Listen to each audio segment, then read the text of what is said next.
What's going on, my gamers and ballers? It's once again your man Vince Chain. This is Shots Fired Season 2. We are episodes 1, 2, 3, 4, 5. Let's go. I am hyped. This is where you get the hottest viral videos from all over the nation, all over the world, and it has one foundation, which is basketball. Shout out to everybody been watching these videos all over on different social media for FIBA when it comes to TikTok, Twitch, Twitter, Instagram, and of course, right here live. I appreciate every single one of you. Again, shout out to Queen Kennedy. He was our hot, fired up moment of the episode 4. And I'm telling you, we're just getting better and better. Also want to do a quick shout out to any basketball content creators out there. We want you to be a guest right here in Shots Fired. We know you love ball, and all we're trying to do is spread the culture of basketball right here on Shots Fired so the world can see. So if you got talent, you got moves, or you just got the love for the game, send a DM to either FIBA or me, Vince Chain 21, and let's get you here.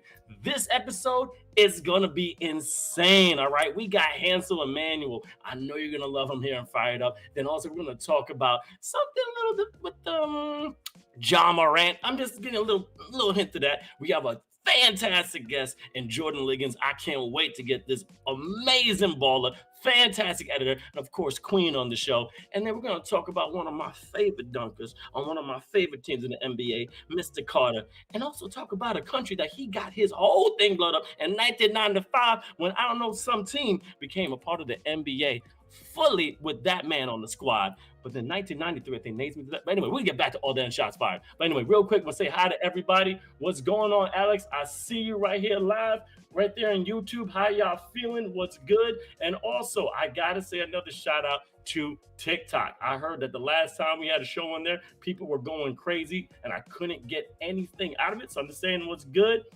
How y'all doing? All right, it's time to get this show going. This is Shots Fired. Let's get it for Fired Up. Bam! Now, as you know, we start off the show with something that's hot, and I'm pretty sure you need to know about this man because he gets me fired up all the time. With his tenacity, he never gets up, and his pure grit. And if you can see right behind me, this man right here is Hansel Emmanuel. Y'all may not know this dude, but you need to know him because he is absolutely insane on the court, and you may see something you never seen before because yes, that is true. He is missing his left arm. That is true. Here, Dominican, all right, from the Dominican Republic, all right, had his left arm amputated at the age of 6. And as you see, he represented his country so well. In high school, this guy averaged almost 26 points a game and just simply killed it, all right? Now, he now lives in Florida, and now Florida was a dream becoming a professional basketball player. And then his pregnancy allowed him to continue this journey. But as you can see, he is a fantastic baller, especially a dunker. I mean, he became known to the world with his impressive dunks while he was at a high school team, I don't know, called Life Christian Academy in Kissimmee, Florida, in which he actually won the dunk contest on December 19, 2021, when he just did a beautiful 360 dunk, as you just saw right here. But to keep it going, his disability, quote unquote, became his strength. I mean, his pops, we call him Kikima, and that's Hansel Salvador Donato, played professionally in the Dominican Republic. But, after that accident when he was 6 years old, when he was just playing on some cinder blocks, literally crushed his chest, and he was under there for 2 hours. Reason why they had to amputate his arms because all the live tendons in his arm had just gone away, just died. So with that being said, chopped it off. But then after that accident, he got the love of basketball, and he realized he was nice at the age of 14 and just kept getting better and better. As you see, he's not only an offensive mind player, this guy can play defense. Like, he can do it all. I mean, he represents the Dominican Republic so incredibly well. His basketball IQ is incredible. When I mean incredible, incredible. I love watching him play, and I've been watching him for a while. But as you see, that beautiful fillet, and that's just with one hand. Full court pressure, nothing to this man. Everybody says, yo, force him left, force him left. What happens is that he's able to break through the D and can shoot the 3. Splash. I mean, he's just pure talent. He may be the first ever one-on NBA basketball player, and I can't wait to see that does happen. I mean, also, just let you know that you got to realize that he went through not only physical turmoil, physical negativity, and physical things that he also had a language barrier. Like he could not speak English at all. So you got two things back and forth. Man, just challenge after challenge after challenge. And the one thing I do know is that he plays hard. I mean, I heard so many different stories about him going to practices, coming back from the Dominican Republic. I mean, there's one time I think his coach, and that was what's his name? Moise Mikael. He was a coach there at Life Christian Academy. He said straight up, yo, when you miss a leg, you got to do 20 push-ups. Ava looked out, what are you going to do? He did the 20 push-ups, and then somebody called Shaquille O'Neal has been giving him praises. Like, literally, he said, and I quote, Shaq said, even with one arm, he can beat the best basketball players of his generation, which is crazy. Like, I'm so impressed by this man, and this is why I get so fired up, because these are ballers that make me hype for the game. It don't matter what your disability is or what your struggle is, you can still ball and get out there. And what I loved about it is also he has a chance to go Division I, and he did. Southland Conference NCAA, this man signed with the beautiful team there. It wasn't at Tennessee State University in 2021, and then Memphis in 2022 tried to get him, but then that beautiful Northwestern State in the Southland Conference in the NCAA Division I signed him. He now is playing almost professional. I would say, you play college ball Division I, you almost there. You playing professional. You got a lot of eyes on you. But shout out to Hansel Emmanuel. Yo, shout out to this man. I'm telling you, I want to get you on the show. I gotta learn Spanish so I can like really communicate with you. But I'm watching some interviews. Your English is pretty dope. But he's one of them ballers that I just give it to him. I tip my hat because he's not letting nothing hold him back. I see what's up. All right, again, everybody here on Twitch. Oh, thank you so much, ideally, for the follow. Thank you so much, everybody on YouTube. I appreciate you. And what's up, Justino? Joe Huston, I pay you. What's up? 13, I see y'all live there on TikTok. I told you this is live. This is not we got a little script, but we're all doing this having fun. Anyway, your man Vince Chang, and I'm telling you, we got more for you. This next segment, I got to ease into because we know what's hot right now, and we're going to get a little bit deeper in what the story is behind it because we all got favorite players in the NBA, and one of my favorite players is in a little bit of trouble. So let's get to the next segment of breaking news here in Shots Fired.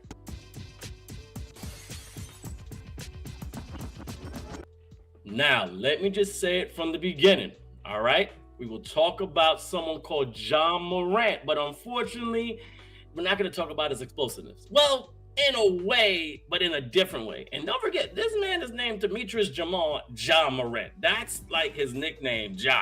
And this man's a little bit in trouble. But before we get into anything else, we're going to go into detail. When I say detail, it's important to make it clear that I'm not judging or accusing anyone of anything, especially because Ja's presumed to be innocent until proven guilty. But otherwise, let's just talk about the facts. Now, we can all agree he's an incredible player.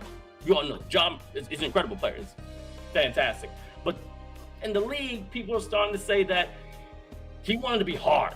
Like he wanted to be gangster. Like I understand you had a kind of a upbringing, but you gotta be careful of the people you have around you because on the pretext is like the Memphis Grizzlies are like this hard team. They're not really respected for their true value, you know, and that they could be the most hated team in the league. But on the court, honestly, you can charm people if you're the bad boy on the court, but not outside the court, and then you intimidate opponents. Like you can intimidate like the bad boys of Detroit Pistons, Isaiah Thomas, all them. Yeah, dope. But what you're doing is not that well when you go into civilian life. This is what I'm talking about. Like some time ago, as you know, Ja's entourage intimidated an Indiana Pacer player. All right. Now, the reason why I say that is because on the court, they got a little scuffle. All right, dope. Now, that was between Andrew Nembhard and Morant. Okay, dope. Everything happens on the court. You know, people go back and forth. And then all of a sudden, after the game, they all pulled up to the Pacers coaching staff and players and then pointed a red laser toward them. Now, I don't know about you. Allegedly, the red laser had a gun on the other end. We don't know. We haven't proved that. But if I see a red laser, I'm going to think that's a gun and I'm going to be a little spooked. So with that altercation, things went a little crazy. And then to keep it going, then he had the next level. He's accused of beating up a 17-year-old boy on a basketball court during the summertime. And then Morant and his friends allegedly hit him about 10 times. And the Grizzly player then allegedly went home and returned with another gun in his belt. All right, so now you got two gun situations right now. All right, bro. He confessed he threw the first punch. All right. As you can see, he's confessing, But then he said, yo, he explains that he did precisely because he'd done it to him just before. Like, what do you mean? So the man threw a ball at you and tried to hit you, but then you hit him back. Yo, it's a kid. So you have to think farther than that. And also, you have eyes all over. Like, that's what I don't want. You have eyes all over. You are a professional basketball player. All right. Now, here's the thing. It's his boys. Now, I don't want to snitch on the boy's name.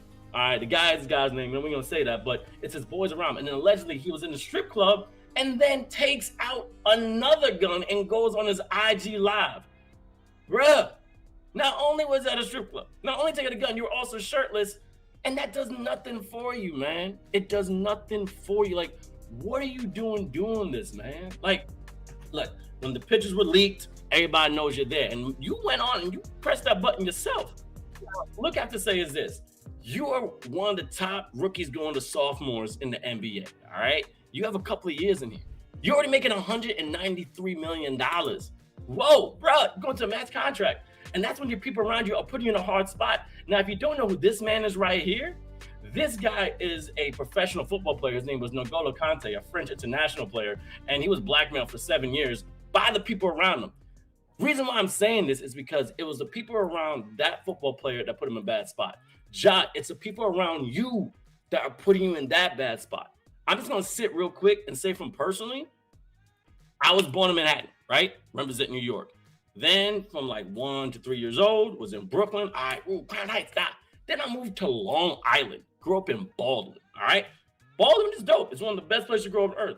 But I wasn't hood no more. But I gotta admit, I didn't want to be soft. So when I get on the court, people say, yo, where you from? Yo, I'm from Brooklyn, son. I represent Brooklyn. Bro, I'm from Long Island, all right? I grew up in Long Island. It wasn't until I became like 18, 19 that I started getting that hood mentality because I went to like Harlem.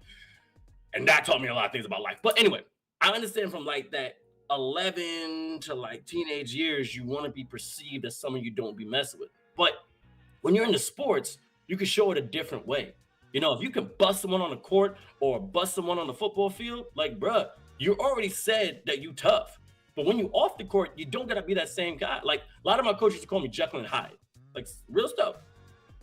On the court, I was hot. I was rampaging. I've broken 3 noses in my career. I'm sorry.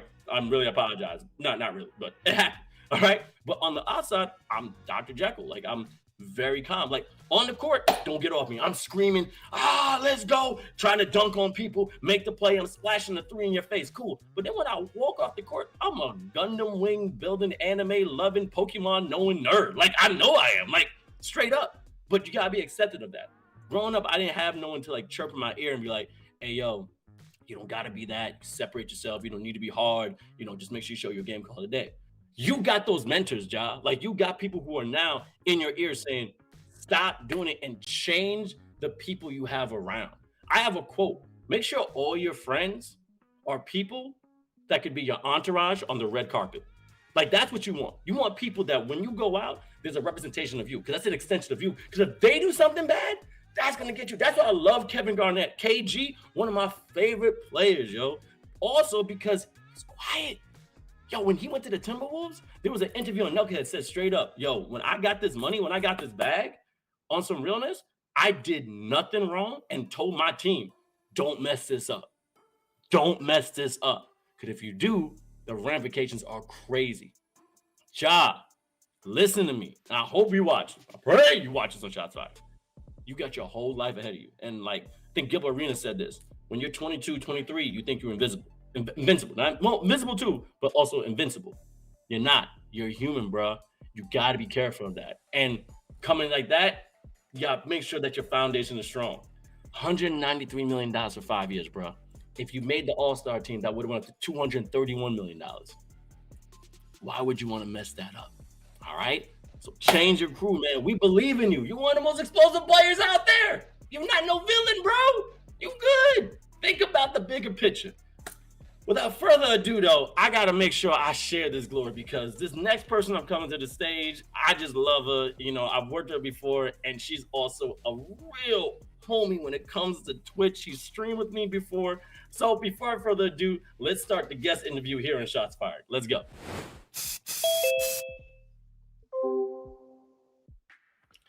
Now, this woman right here is a bad mama jamma. She's been doing a lot all over the world. But before we get started, we got a good intro for her. So let's see it.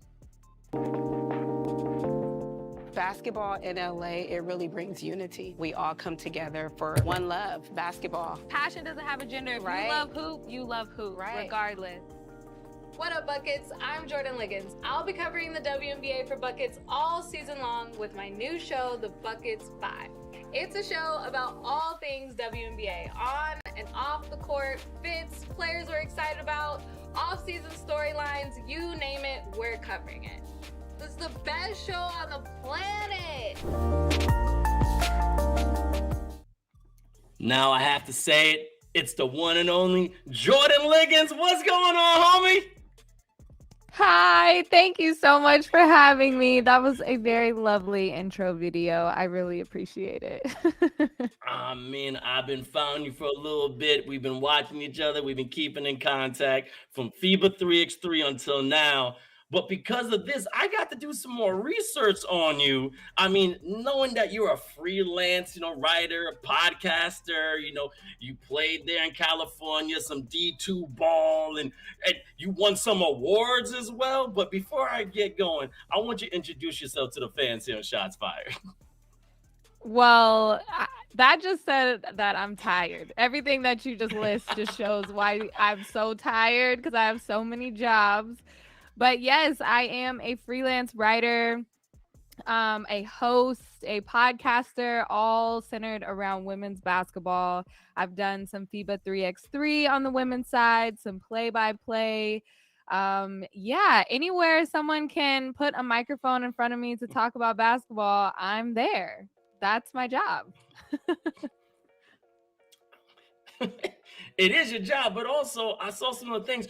Not only are you a beautiful broadcaster, I've actually read a couple of your articles. One article in particular that was published in this thing called GQ. Like, come on, what was it like getting recognized by GQ?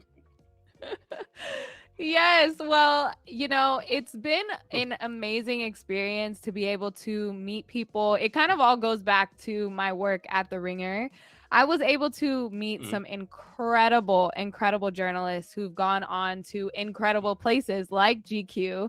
And so when it came time, to recommend me for things, that's where my friends in higher places kind of stepped in. So I'm so thankful to Tyler Tynes, who worked at GQ and said, hey, I think Jordan would be great for this. And since then, I've done about 3 articles for them, just covering different athletes. I talked to Richard Jefferson.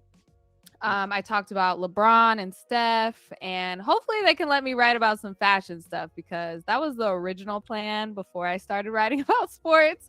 So maybe I can dabble into that a little bit. Dabble in fashion. Okay, before I get to my next question, hey Sasha, real quick, can you put up that Jordan Jump 23, Jumpman 23? There's this beautiful picture of you. Fashion, I mean, slay, like girl, Oh my I saw gosh. this picture.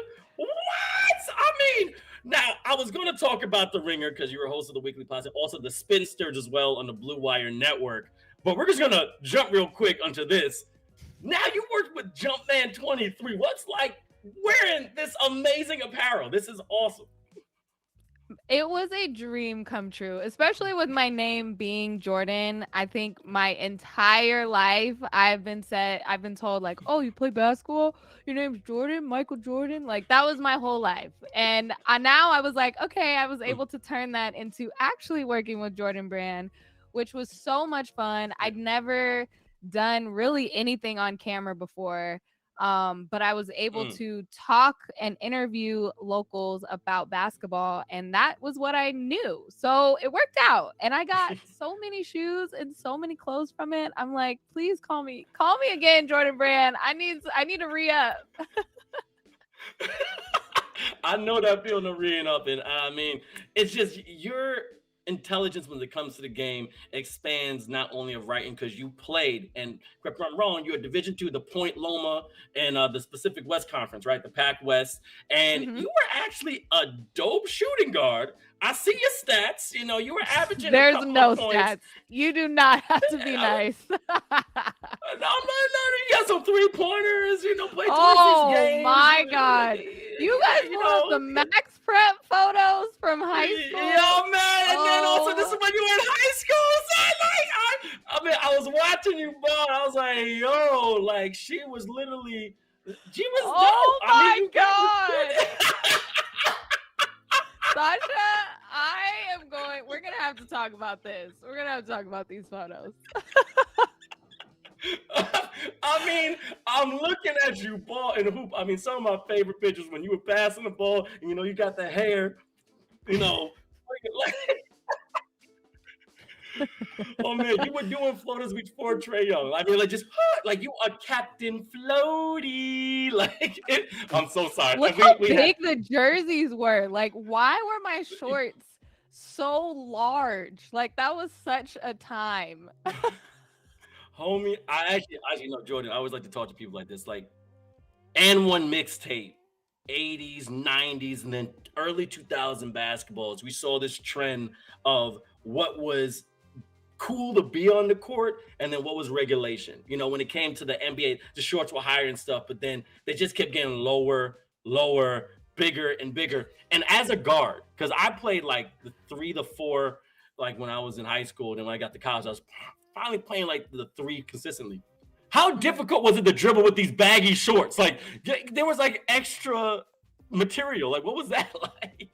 Like, we literally did this to ourselves. Like, Yes. why did I think this was a great idea?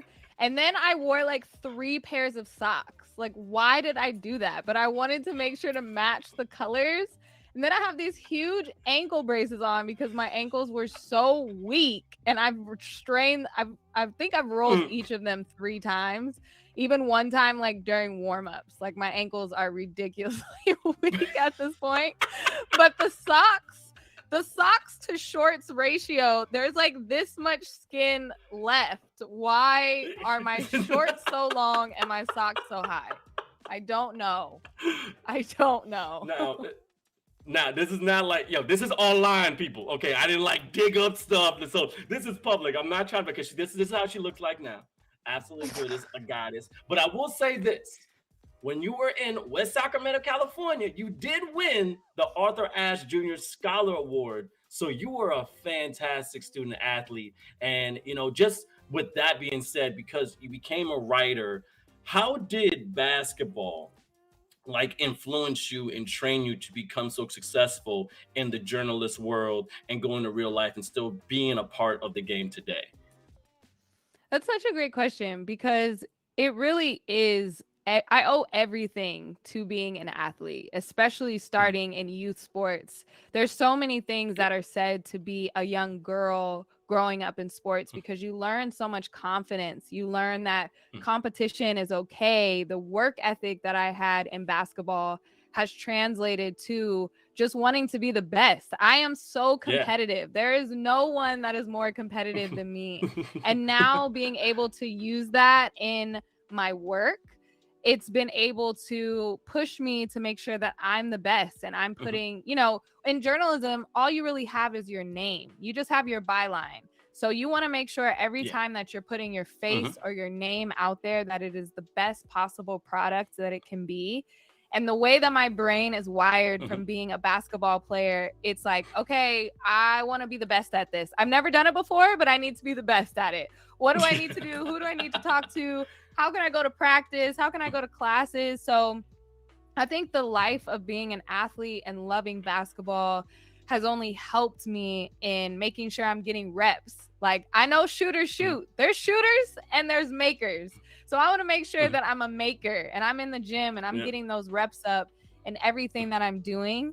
So it has helped me so much. And I will never forget, I worked at the Ringer and I worked under Bill Simmons.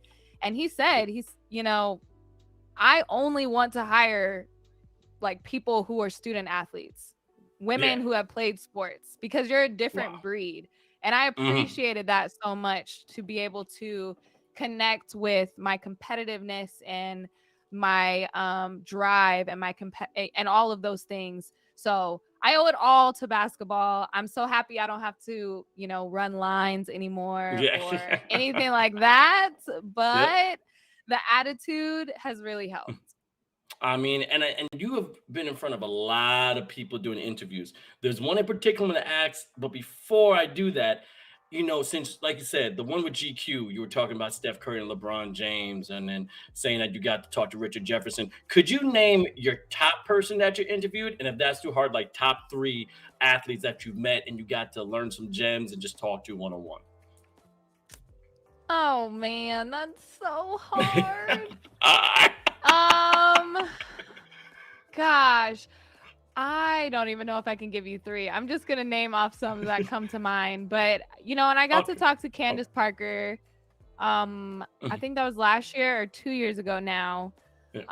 I got to talk to her really kind of not about basketball, about being a mom and how she was able to balance that, and how she was pregnant for most of her rookie year and she won Rookie of the Year and MVP that same year. Like, are you kidding me? Like, just being able to talk to incredible women like that. So that was amazing. I got to talk to Chris Paul a couple weeks ago. He has a new book coming out. That's for a story for Essence. And now I'm like obsessed with Chris Paul. Like, it was like a 15-minute phone call, but I was like, you're the nicest person ever. Like, I love you. I read his whole book in like 2 days. I was like, okay, we're best friends now. Like, I say that to everybody I interview, but I love him now. So he's probably a top one. I don't know. There's so many. Well, go ahead. I'm gonna help you. Okay. Because I already got this lined up. Sasha, bring up this picture right here. Because as you can see, to talk to the goddess, the queen, the one and only NECA. I mean, this is our NECA from Space Jam. I mean, this was, oh my God. Yeah. Like, what was it like meeting this woman? Because I get like goosebumps because I've seen her on The Shop with LeBron James. I watch her interviews. Even during the pandemic, she was talking about what she wants to do for Black Lives Matter and everything. What was like being around that presence and that powerful woman to represent the WNBA and female ballers everywhere? NECA is incredible. That was just last week. Literally, my hair is the same. That is for the show Women's Sports Network. NECA Ogwumike is seriously one of the smartest women ever. And like, not only because she has such a high IQ on the court, but she is literally the WNBPA president, and she has been since 2016. And so when you hear that, like, you are making decisions on half of your peers, on half of an entire league, and they trust you. They keep electing you to represent them. So I think that is the biggest compliment that you could give a player. Like, we want you to be our captain, not only for the Sparks, but for the entire league. So she just brings that energy. Anytime that you talk to her, you're just like, you're brilliant. You are so smart. And I was able to interview her sister, Chiney Ogwumike, for Essence. And I think I've interviewed her a couple times. I'm obsessed with her. I love their entire family. Their parents did such a great job of raising such strong and intelligent and beautiful women. So, hey, I'm in LA. I'm rooting for NECA on and off the court.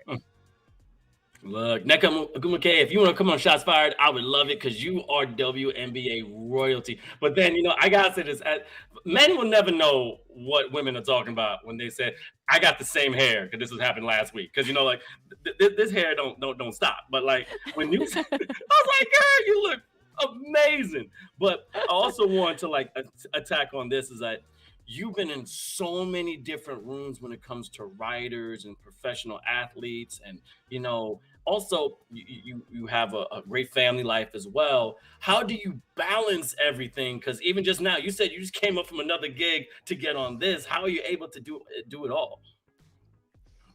That is a wonderful question that when you find the answer, please text me and tell me the answer. I feel like I ask the same question to women who are moms and who are doing it all. And I'm asking them, for my job, but I'm really like, okay, so how are you doing it? Because I don't know how I'm doing. I don't know what to do. My blessed husband, who I love so much, I just got married in September, and he is the best. And I'm like, okay, I'm just gonna peace out for every weekend on the Pac-12 network. I'll be gone, every 3 days, and I'll see you at the end of the season. Like, I don't even know how to balance it. He's just like, oh, okay, like, I'll see you when I see you. Love you. But exactly, he is so great, and I think it's just about choosing the right partner to understand your lifestyle. I was crying on his shoulder when I was working a normal 9-to-5 job, and I hated it. I said, this is the worst thing ever. I don't feel like I'm fulfilled. I don't feel like I'm creatively stimulated, like all of these things. And him being able to, encourage me to be a freelancer and to say, like, what we don't know what the future holds. We don't know what's going to happen in 6 months, but like, let's do this and let's try it. Exactly. And now it's been 2 years and I am the happiest I've ever been, just being able to work for myself and create my own business. So it's about choosing the partner that's going to ride with you through it all. And, like I said, when I got this opportunity to work at Pac-12 Network, it was every weekend. I was going to San Francisco from LA. I would leave on Saturday. I would come back Sunday night. He would be off on Monday. So I was like, cool, we got 1 day together. Then he works for the whole week. And then I leave again. And we did that for 6 weeks. And I was like so torn up about it. I was like, oh my God, I'm the worst wife ever. But he just said, this is the season that we're in. Like, it's not going to be like this forever. It's just this temporary 6-week thing. So you have to choose a partner that's going to really be able to ride with you and know that basketball season is kind of year round because it's college. It goes straight to WNBA and then we're back to college. And it just like makes this circle. There's the kind of never ending. But he's amazing, and with him and his support, that's how I'm able to push through, because I'd be tired, y'all. I'd be tired, but being able to be inspired by him is what makes it all worth it. This is a good segue to the next part, because as an editor, as a person who's been around so many professional players, you saw in our previous segment we were talking about Ja Morant, and with Ja Morant, 22 turning 23. As I said, $103 million contract for 5 years. He has a chance to max out going to the NBA, all-star. However, when you're a star like this, all the microscopes are on you. Anything you do, it's basically exploded. And as a person who deals with the media, I always go about this Denzel Washington quote. I don't know if you don't know about it. It's saying that if you don't read the news, you are not informed. But if you read the news, you're misinformed, because it's about being first. I want to hear your, editorial opinion on when it comes to stories and how particular you are making sure all your T's are crossed and your I's are dotted to make sure your sources are reputable and that you're not just being first, you're making sure it's the truth.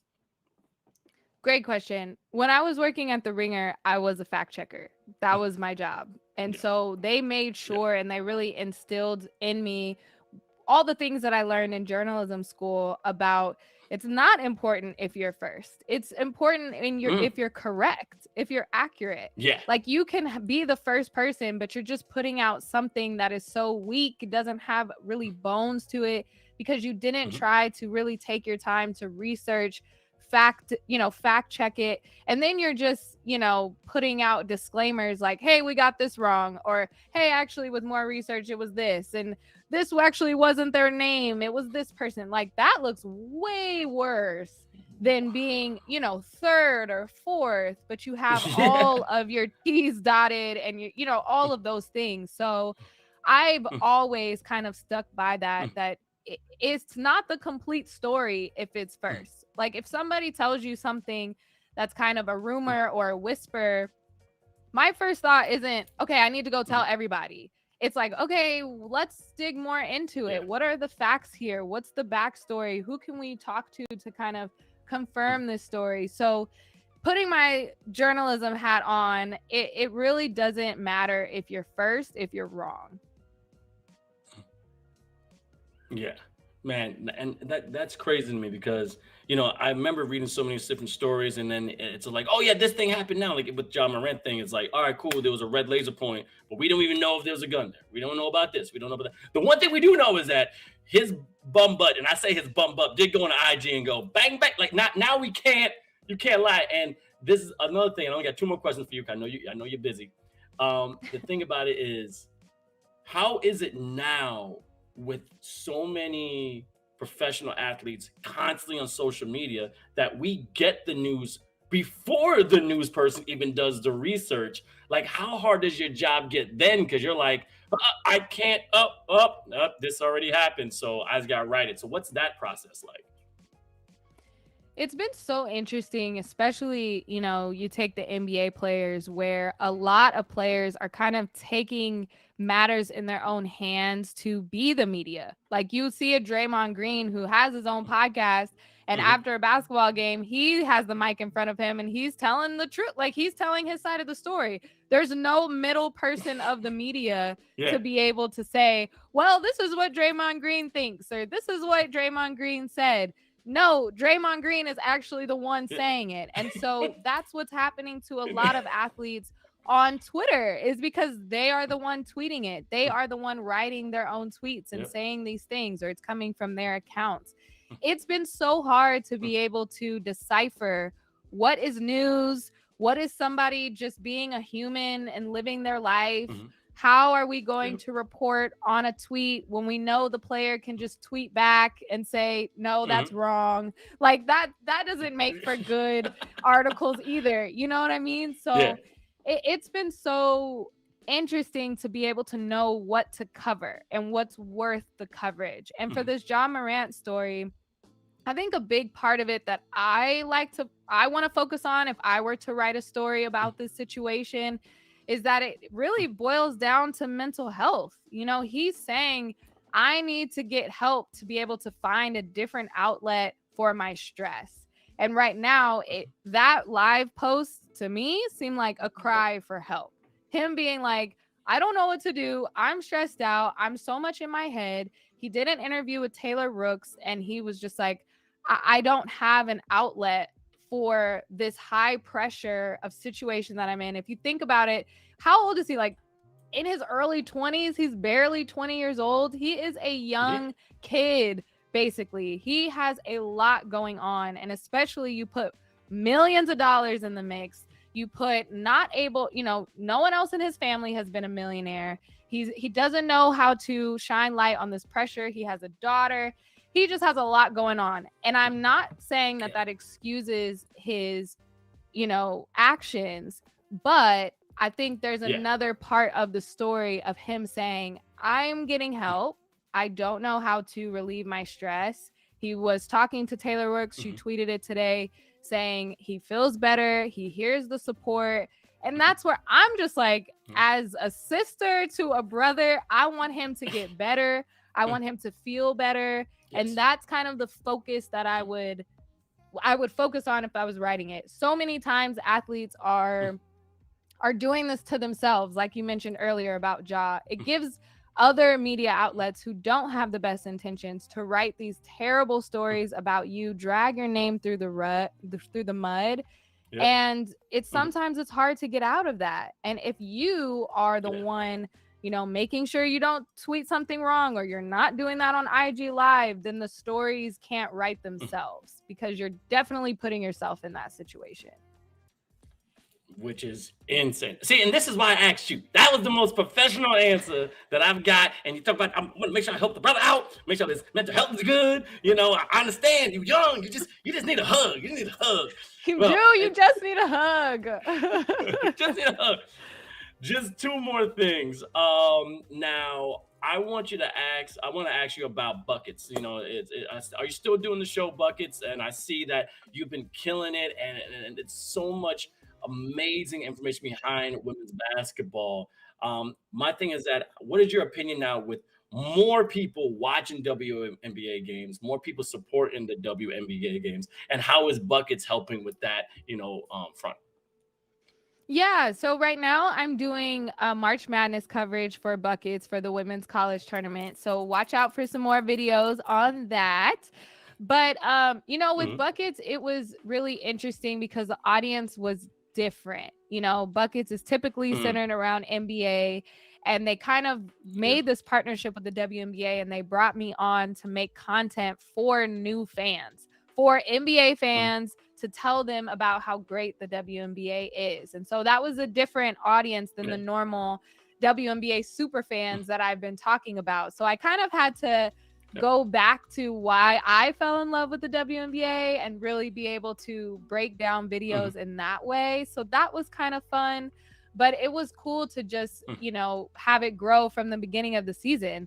I know that there's always going to be trolls on the internet, but it was a lot of, wait, why is this on my feed? Or what is this team? Who is this player? And then by the end of the season, it was, okay, I got the aces in 3 games. Like I got Asia Wilson for a double-double. Like the conversation started to change. And I was hopeful that that was because of all the content that we were putting out and just the overall hype of around the WNBA. So the fandom is definitely growing. I'm so happy and excited to kind of be at this cool part in women's basketball that's just like on the ascension. There, it's gonna blow up. People are going to realize that it's the same sport, and these are professional athletes doing this at their craft at the best of their ability. They are pros. So once that clicks in people's minds, it's only going up from here. Just a little click, and that's what I'm talking about. I mean, spreading that love and that love for the game. I mean, the athletes are athletes. I mean, you got women winning dunk contests now. I mean, we got some women dunkers now doing crap. I mean, people back in the day, Candace Parker won the dunk contest. I don't know if that was McDonald's American game. Yep. I remember she won, and I think she was dating Dwight Howard at the time, and Dwight was supposed to do the dunk. He was like, I'm not gonna do that. And then now you got these female dunkers in, like, you know, college doing their thing. But there's a lot of firsts happening, and another first is saying that, I don't know if you watched the segment about Hansel Emmanuel, the one-handed right now at Northwestern playing Division I basketball. How did that make you feel when you discovered that, man? Because I know you've done a little bit of research on him, to have someone with quote unquote a disability when basketball is meant for people with 2 hands, and he's killing. Like, how do you feel about this guy just being a genesis of a brand new form of basketball? It is so inspirational. I mean, when you think about, you know, some of the things, when I see his videos that are going viral, you know, the first thought I had was, there's no excuse. There's no excuse for me to not be in the gym or not shooting or not taking full advantage. But also on the same time, it's so inspiring for him to, you know, the other side of it is he could have said, you know, this is my life. I'm just going to sit and do nothing and feel bad for myself. But he's really made a name for himself and became a sensation. Like, he is incredible. And it's not just, you know, oh, how cool is this to watch? He's good at basketball. Like, he knows the game. He's really good on the defensive end. Like, that timing to be able to block shots, the crossover, all of these things to be able to do, you have to know the game and be a fan of the game. So that's why schools gave him a scholarship. Like, he got multiple offers because you can see the love and passion that he has, but also the skills.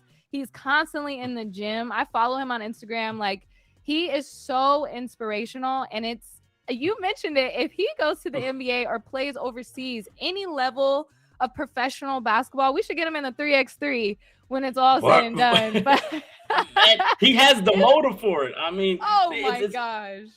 He just goes and goes. I mean, like we said, I mean, you had Tennessee trying to hit him at Tisch University. You had Memphis, but then from him going to Northwestern State, I mean, I watched him from him going to Dominican Republic and then getting coached. And then you're just on Instagram and you're scrolling and you see this guy, you're like, wait a minute, he has one arm. No, that's not fake. Like, he really has one arm. Oh, he is cooking. Like, he's not, he cooking dudes and getting in their face. And you're like, there's nothing you can say though. It's like, bro, as you said, his IQ is incredible. He's going left and right. Like, yeah, he only has right arm, but he's going left. So the inspiration is real. Jordan, you're one of the homies. You know, I really hope we got to play 3x3 one day. I think we were talking about me, you, Sasha, and Kyle. I think all on the court. You know, I forgot who we're supposed to play. We're supposed to play some. No, you were with some other young lady. Oh my God, you were hosting I don't know if you remember. It was during the 3x3 games. Oh my God. She was another host on Twitch. She was live. Oh, I can't remember again. I'm so sorry I forgot your Oh, name. I know. I can't remember either. But hey, Oh! let me know now so I can get back in the gym because I have been on sabbatical from basketball. I won an old lady championship. I call it old lady, but it was just an adult league championship. And then me and my husband were in a co-ed league and we won a championship. And then I was like, okay, I'm retiring right now. We're good. We play tennis. I'm old. I'm old. So give me like a 6-month advancement and I'll be in shape. Wait a minute, tennis is still athletic. When you start saying golf, then we can say you getting old. I mean, I'm not all there your yet. golfers out there. Make sure, guys, say this. I don't get canceled. To all your golfers out there, it is a very hard sport. I know it is, but you ain't running up and down like us, okay? It's a big difference. Jordan, I always do this. I really appreciate you coming on the show, but this right here is your moment. I do want to ask this. Is there anything you want to say to young men and women coming up there with your profession now, being an editor, being now a world-known basketball broadcaster, anything, words of wisdom or gems that you would say to people that are going your route, saying, okay, I'm not going to play ball here, but I may get into being a journalist. What would you want to say to them? I would say to follow your passions. You know, at first I was a little resistant to writing about sports when I was in college. Like I mentioned, I wanted to study fashion, but I couldn't get away from it. It turned into the biggest passion and the biggest joy of my life because once I stopped playing basketball, I missed it so much. And this is still a way to be very active and to be very much involved in the sport that you love. So I would say follow your passion and bet on yourself because when I was working, 9 to 5, a desk job, I was so unhappy, and it's okay if that's your life and that's your dream. That is totally fine. But once I had the conversation with myself to say, okay, this is not what you want. What do you want? And be able to ask myself that question. Say, okay, I want to be a freelancer. I want to make up my own schedule. I want to be my own boss. I want to travel. I want to be on contracts and I want to make a lot of money. How can that happen? Okay, bet on yourself. Go out there. And my mom said it best. At the time, I wasn't married yet. I don't have any kids. She was like, this is the time to do it. Like, go out there, try it. Because the worst thing that could happen is you can get another job. Like, you can go find another job. The worst case. So betting on yourself can feel really, really scary, but I'm here to tell you that you can do it. And once you follow your passions, it won't feel like work ever. Absolutely. I mean, BMW right now, one of our avid followers. What's up, brother? He was talking about when you got hired. He said people who play team sports are just different when it comes to their, aptitude and stuff like that. And especially when it comes to their training, their attitude and discipline. Thank you so much for joining us. You got to follow this woman right now on Instagram. As you see right here with all these posts to my left, always get the thing going up. And if you scroll up with me with Sasha so everybody can see, follow this woman immediately. It's Jordan Liggins. Very simple to follow. It's her first and last name. You cannot but that. You are amazing. You are an inspiration. I can't wait to work with you again. And I hope you have a great rest of your day. Thank you. Thank you for having me. This show is awesome. You're killing it. You're the best. Nah, you killed it. Nah, don't do that. All right. See you later. This is awesome. Woo! Now, that was Jordan Liggins. That interview was fire. I haven't had an interview like that in a minute. I mean, the one thing I do love about her is that she knows what she loves. She's good at what she does, and she keeps going. But follow her all over on different social medias as Jordan Liggins. All right? Thank you for everything because you are amazing, amazing, amazing. Again, she's been the homie for a while. She's out on the West Coast. If you're in California, send her a DM. Just give her support and follow her because it's amazing, amazing. Now, shout out to everybody right now. I'm sorry, my people there on TikTok. Bay May, what's going on? How you doing? MBJ, I see you. Not Trantry, how you doing? All right, we got the people now on YouTube. I got to go with this. All right, that's it. All right, how you guys liking the material so far? I mean, right now we had Jordan Liggins. We talked about Hansel Emmanuel. This guy was dope. And also that Ja Morant inspiration. Did I say inspiration? What's inspiration? I said Ja Morant situation, because that is just still something that I can not fathom. But as I got my opinions from Jordan, like I said, it's about mental health, and we gotta find a way to help him. So show him support, and he's gonna be all right. He's gonna still be in those Memphis Grizzlies, and he's gonna still be dunking on people. Now, as you already know, we have a segment here on Shots Fired. Every time we gotta talk about is gaming, because this is still Twitch. So I want to see these crazy moves on NBA 2K. But without further ado, right here, this is NBA 2K here live on Shots Fired.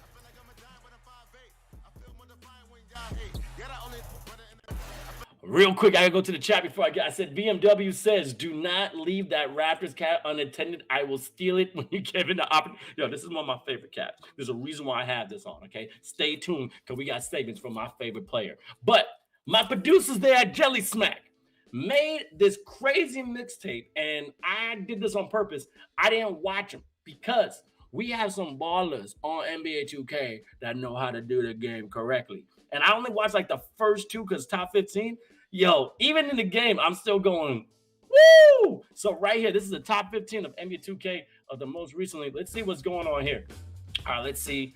Oh, James Harden, tween. Step, oh, double step back. Yeah, I'm going to. That was ugly. That's a full court pass. Again, tip-top green. You mad, bro? Why you mad? Why you mad for? Oh my God. What? All right, number 14 right here. We got Tatum. Step. Oh! Wah, wah, wah. That's bad. Oh! Okay, right there. Oh, okay, 30 seconds left. Coming here. Oh, no way! Jason Williams, white chocolate to Dirk Nowitzki, elbow pass. Oh! All right. And you missed. Yo, these are some disappointments right here. I think these are disappointments. They didn't tell you what kind of plays are these. All right, what's going on here? All right, here we go. I don't know why I'm just looking deeply in his eye. Cross. Can't. Back. No, you better make this. Oh, these are all disappointments. Oh. Dang. That hurt my soul right there. That hurt my soul. Okay, what's Curry gonna do? Ooh, nice pass.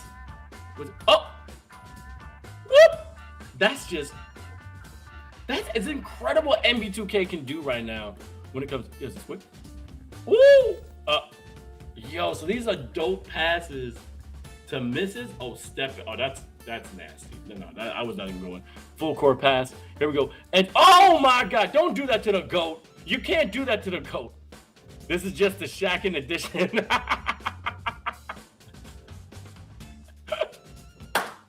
I see Ja and ooh, rejected.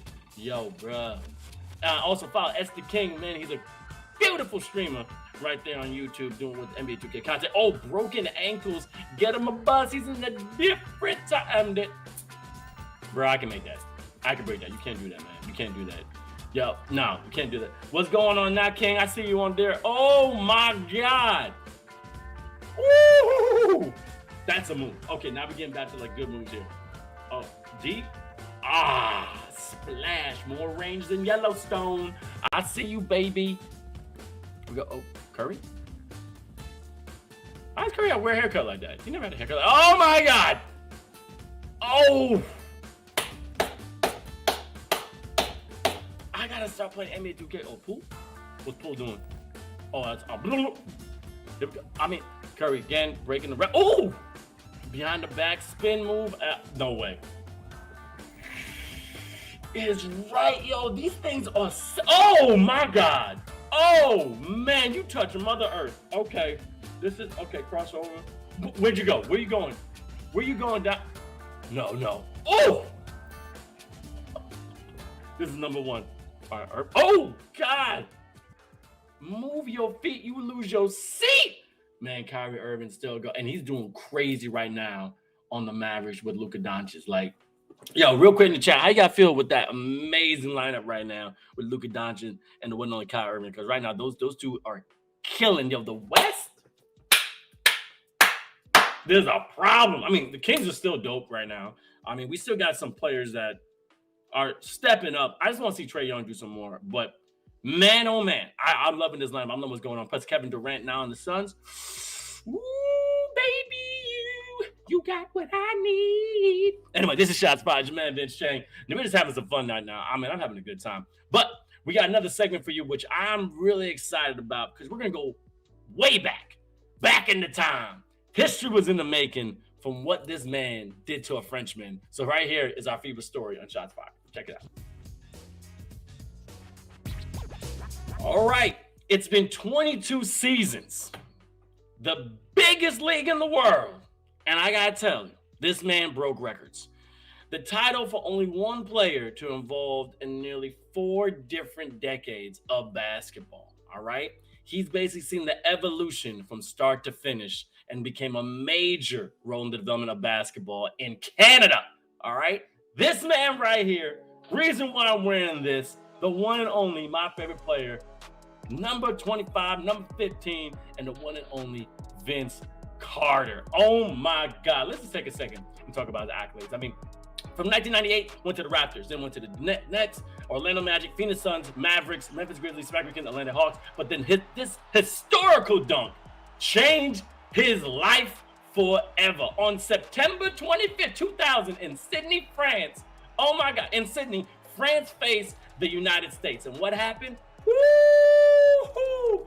It was due to the final Olympic tournament, and the man right there, Frederic Weis, measured at 2 meters 18, 7'2", got slammer jammer by the one and only Vince Carter, and he nearly knocks out KG. He flew that day, and we can say that whole year he was going crazy in 2000. I mean, going right there, Carter was just killing it, and then finds out that he's going to be playing with his cousin, Tracy McGrady. Look, this is what the thing about this. Tracy McGrady and him found out they were cousins from a phone call, and literally their grandmas were right across from each other and saying like, yo, grandma, what are you talking about? Yeah, I got a baby that played in North Carolina. Like, really? What's his name? Vincent. He was like, Vince? Carter?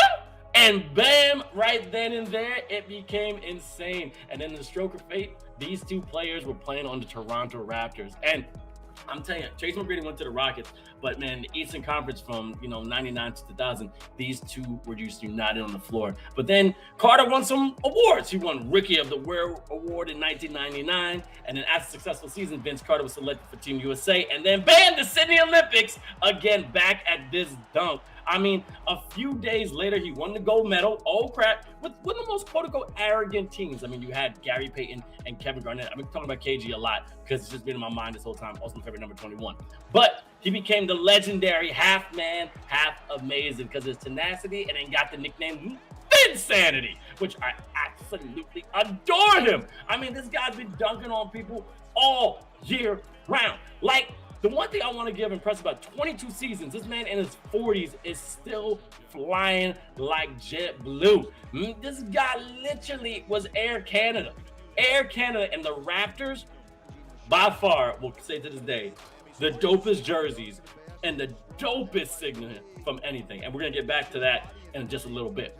But as I said, making history, just being a beautiful dunker. And he used to analyze his dunks, I found out. He used to find out, how can I get on this big man and move it here? I mean, just an entertainment from the start. I mean, from 1995, when the Raptors start getting into that NBA, and then 1998, Vince Carter becomes Air Canada, and this changes the history of the National Basketball Association, killing dudes in his 40s, Dunkins. He is truly an inspiration, truly a god when it comes to this game of basketball that we love. And with that face says it all. This man was serious. And know what about him? He was my favorite player, not because of his dunks. Well, yeah, because of his dunks. And not because we share the same name, because my name's Vince, his name's Vince. But he was one of them dudes that kept his mouth shut. Like, he showed up, put up, and left. So he did. But he was such a fun dude. Like, his interviews are always inspirational. I would love to meet him one day. And his basketball IQ is just bomb. I mean, he went from dunking to shooting threes, learning the mid-range, coming back, and then just making sure he was always a part of the game. He never wanted to leave Canada, I found out. But without further ado, that's going to get us on the next segment. Because right now, we do have something on Shots Fired called Bigger Than Basketball, and I'm excited to share this story about Canada. Check it out. Oh, Canada. Now, if you don't know about Canada, I'm about to give you an overview of the history on why Canada is very, very influential when it comes to, I don't know, basketball in general. All right, let's just check it real quick. Vince Carter, cool. I talked about Canada. Now, also there's Steve Nash and other people that are coming out from, this amazing country. But a few years ago, we didn't talk about basketball in Canada. We talked about hockey. Yo, D3 to my ducks. But this guy named, I don't know, James Naismith was the creator of basketball. And he was actually Canadian, which was insane. He was all that ice and he'll think, let me take a basketball and then put it in a bag and let me do that. Now, the real reason why is that, let's go a few years back. We're going to like World War II, okay? And it was not the NBA, it was the BAA. It's the Basketball Association of America. That's a little history for you. Basketball Association of America. And then 2 years later became the NBA. Ha-ha, you know that, ha-ha. And then, teams were assigned to major cities in Eastern, Midwestern United States and capital of Ontario, Toronto. And as you can see right there, that was cool. All right, so people are balling. And then all of a sudden, the first game was actually done in Toronto on November 1st, 1946.